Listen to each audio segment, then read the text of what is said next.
జగద్గిరి గుట్టలో మరొక దారుణ ఘటన వెలుగు చూసింది. పచ్చని కాపురంలో చిచ్చురేపింది ఇన్స్టాగ్రామ్ ప్రేమ. ప్రియుడి కోసం భర్త ముగ్గురు పిల్లల్ని వదిలేయాలనుకుంది భార్య.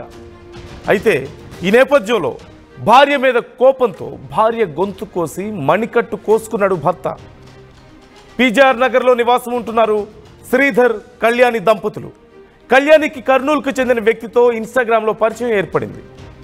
మూడో వ్యక్తి ఎంట్రీతో శ్రీధర్ కళ్యాణి మధ్య గొడవలు ప్రారంభమయ్యాయి. ప్రియుడి కోసం భర్తకు విడాకులు ఇచ్చేందుకు కూడా సిద్ధమైంది కళ్యాణి. ఆ కోపాన్ని తట్టుకోలేక, ఆ బాధను తట్టుకోలేక భార్యపై కత్తితో దాడి చేశాడు శ్రీధర్. అనంతరం తాను కూడా చనిపోతానంటూ తన చేతిని కట్ చేసుకున్నట్లుగా తెలుస్తోంది. తన చేతి మణికట్టును కట్ చేసుకున్నాడు. ప్రస్తుతం ఈ దంపతులు ఇద్దరు కూడా కూకట్పల్లి రామ్దేవరావు ఆసుపత్రికి వాళ్ళిద్దరిని తరలించి చికిత్స అందిస్తున్నట్లుగా తెలుస్తోంది.